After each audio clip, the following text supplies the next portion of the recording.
because I'm on a 3-hour drive. I'm an hour into it. Got 2 hours to go. Going to be heading towards the Florida Turnpike now. And I'm going to pick up a load of engines.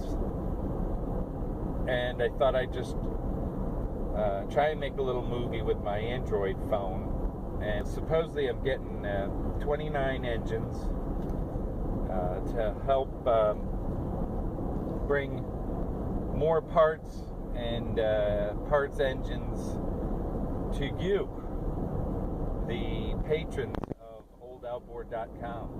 But earlier in the week, when I heard about this collection of engines, I did a little Google research and found that the Elliott Museum is a legit museum in Stuart, Florida that has all sorts of cool stuff. I think the highlight, and my son had actually seen this collection, and my mom had met at this museum because my son is in Boynton Beach and she's up in the Melbourne area, and so they met halfway at this museum.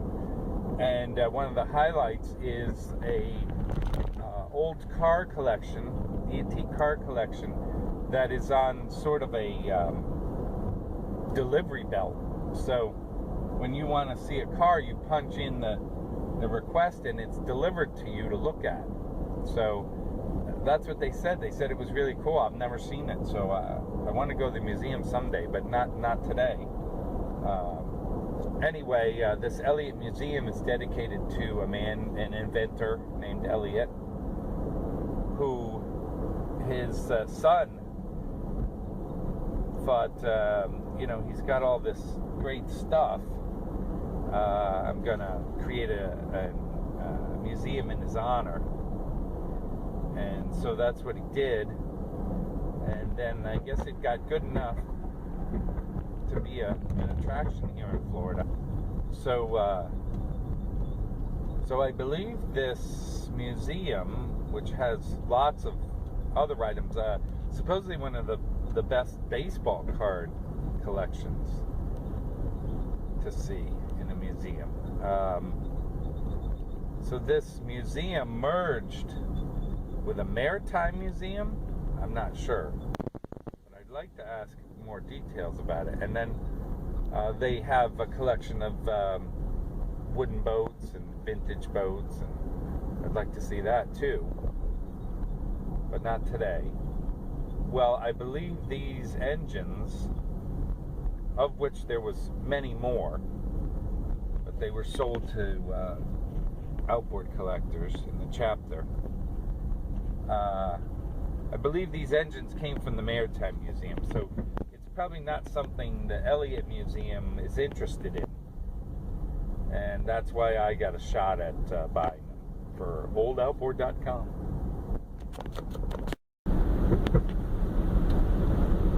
So when you think of Florida, you probably think of the coast and the beaches and of course Orlando and Disney, but this landscape is the majority of Florida. It is just palmettos, scrub, hammocks, hogs and other critters, and cattle, all in the middle of the state. This is what you see for just miles and miles. This is Florida. The majority of Florida in the middle of the state.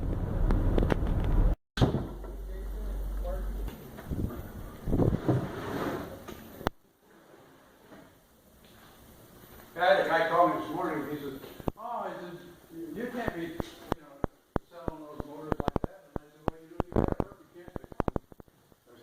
There was no reason for you not to show up. So here I am at Culver's, with the motors. Got a trailer full and also some in the Durango. So when I get home, I'll inventory them and look for more pictures and commentary to come. Like a butterbird. Okay, here's the mostly parts motors from the Elliott Museum collection, and I'll tell you all about them on the way home. There's more in the SUV. Driving back with a load of outboards for the website, Oldoutboard.com. I'm on a bumpy road, so the camera is probably jiggling. I apologize for that right now. It was successful. I met with the chapter president from the South Florida chapter. He had to clear out the storage facility of the outboards that the Elliott Museum no longer wanted. Apparently, according to him, the curator of the museum had no interest whatsoever in the marine side and wanted them all gone. So they had a sale for the membership, and then I got to pick up what was left after the sale. And there was enough stuff that was worth our while, and you should hope to see the items, some of the items on the website soon. What did I learn? Well, there was other things there. I've got that footage, but they weren't for sale, or at least the beautiful Century wooden boat was for sale through another forum. But those beautiful wooden boats are a tough sell these days. You got to have somebody that's going to marry it. They're going to have to upkeep, regular upkeep, and this one, the bottom was bad on it and was going to have to be totally redone. Although it was a gorgeous boat, somebody was going to have to marry it. So it'll be tough to find that person these days. Didn't get to the museum or even drive by it, but I hope someday too. The fella, the person that I was dealing with is on the board for that museum, the Elliott, and I mentioned the antique cars, and he said that the delivery system, the conveyor belts or whatever that bring you the cars, there's all kinds of problems with it. So anytime you get that kind of technology, I guess. Oh, I know what else I learned is that the granddaughter, one of the granddaughters of Ole Evinrude, whose last name is still Evinrude, donated a lot of money to the Elliott, and she. Right, we're at a little place called Yeehaw Junction, and if you've ever been through here.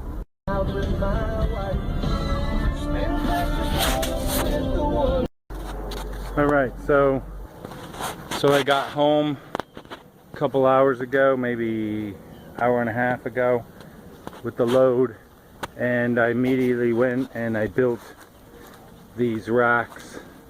I just threw them together pretty shoddily, but it should work. And now I'm going to spend the next 30 minutes or so on loading, and then hope to send a picture to Dad. It's a little after 7, and I'm done unloading, ready to put the trailer back. That was a full day. Here's our outboards, all nice and snug, all snugged up under the cover for tonight.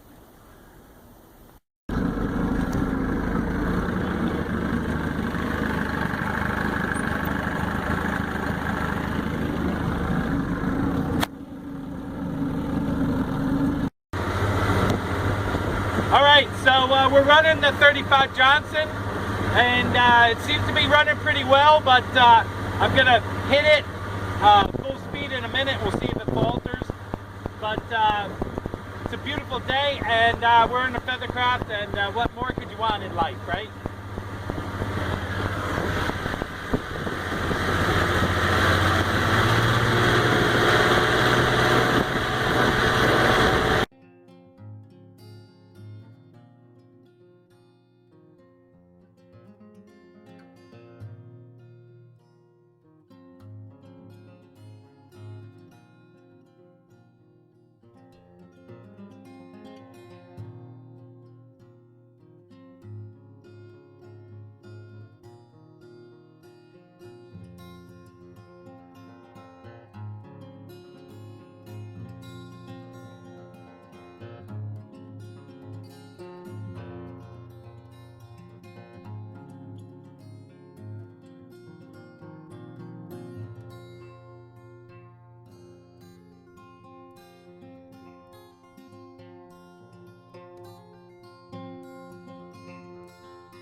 Hey, let's talk propellers.